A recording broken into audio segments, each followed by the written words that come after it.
Now, that story we broke at the beginning of the programme, puberty blockers for under 18s with gender dysphoria will be banned indefinitely in the UK after exports warned of an unacceptable safety risk.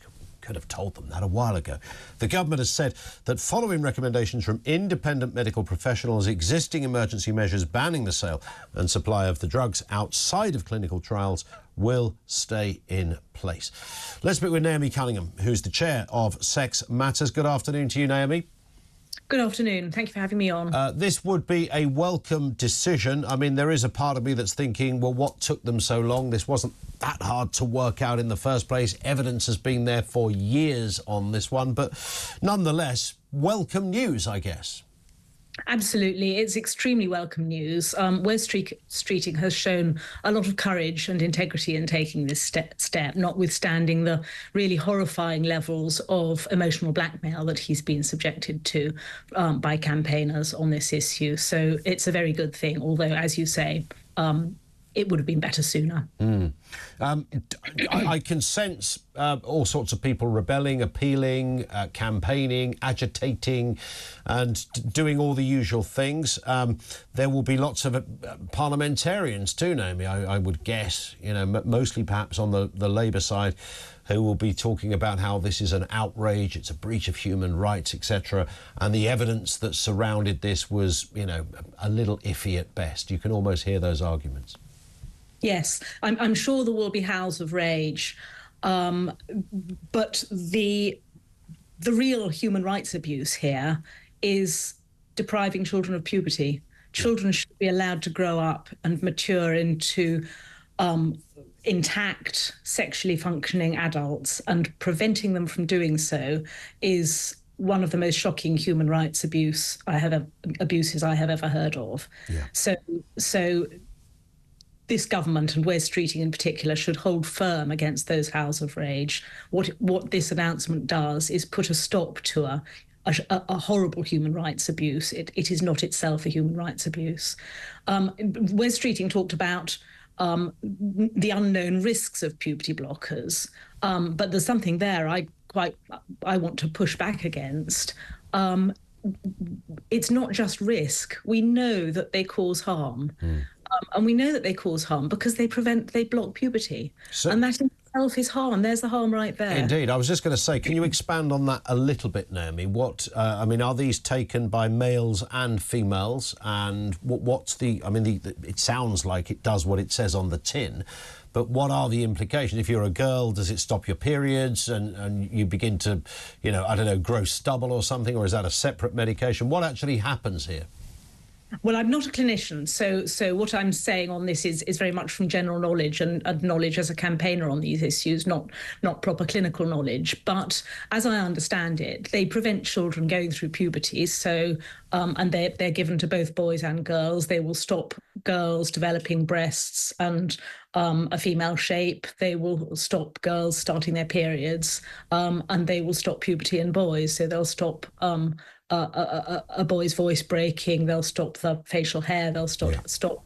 I mean, that in itself, you almost, if somebody was, you know, if you're sitting in a room hearing this for the first time as a case, you'd think somebody would say, well, can we just stop there? You've just given us enough evidence to know that this is clearly not something we should be doing, messing around with children. I mean, we are talking children here in every single sense of the word. It's not a grey area, you know, some of them might be, by definition, if it's about blocking puberty, we're talking about kids. Absolutely. And you would need, in order to accept the kinds of harms that are undoubtedly associated with puberty blockers, and that is just the prevention of puberty, which is a harm, as I say, even without thinking about any of the other harms, and I believe there is evidence of problems with bone density, of question marks about cognitive development and so on. So there are a whole lot of not yet very fully quantified other risks as well as blocking puberty. But if you were to justify entertaining those risks, or even the undoubted harm of blocking puberty itself, you would need some extraordinarily powerful evidence of absolute necessity to do that. So if puberty blockers was your only way of saving a child's life, then you would prescribe puberty blockers.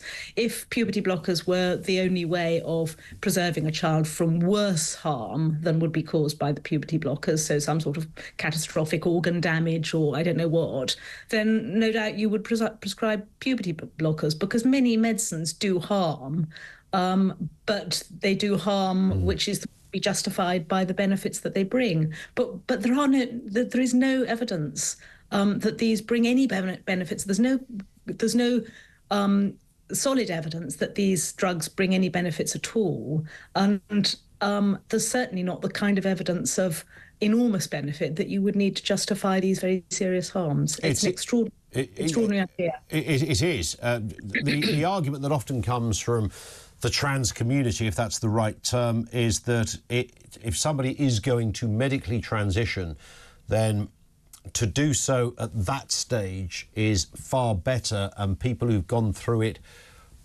way after puberty into adulthood, who've decided to transition, have often said, if only I could have done this when I was younger, then I would have saved myself all sorts of trauma and mental health problems. Now, I think that's a kind of a retrospective argument, because I don't think you could have... I mean, there's lots of things we wish, things could have happened in our childhood and might have altered our adulthood in some respects. I don't think you can necessarily use one. It's a very romantic argument in one respect, quite powerful if you are that trans person. But it still seems rather weak to me that we would go through... bearing in mind how many people also want to revert back afterwards, it seems such an extraordinary procedure. I mean, it's so controversial to stop puberty that surely any counter that comes towards this point that you're making and the government have concluded on should largely be ignored. I mean, this is an abuse of children. Yes, I agree with that. And it is imaginable that if you could find some certain way of predicting which children who are exhibiting gender distress as children will grow up to be adults who continue to identify as the opposite sex and desperately want to pass as the opposite sex. Because that's what the main benefit that is supposed to be associated with puberty blockers, that it enhances the ability of the subsequent adult to pass as the opposite sex, to look and sound like the opposite sex. So if you had some way of identifying the children who will persist in their gender dysphoria into adult and who would be better having been puberty blocked than they would have been having been allowed to grow up naturally, then maybe you could justify these undoubted harms that you're doing to them by giving them puberty blockers. The problem is there is absolutely no way of guessing which children are the right children to prevent growing up. And what we do know is that the single best cure for gender incongruence in childhood is puberty. Yeah. Gender distress is something that most children grow out of if they're allowed to. So I think Wes Streeting described puberty blockers as being used to treat gender incongruence, but I think it would be more accurate to say that they are used to reinforce and make permanent gender incongruence, and that's a terrifying thought. They are used to make permanent a distressing mental condition that most children left to grow up naturally would simply grow out of. Indeed. Naomi, thank you for your time as ever. Very informed stuff. Naomi Cunningham, Chair of Sex Matters.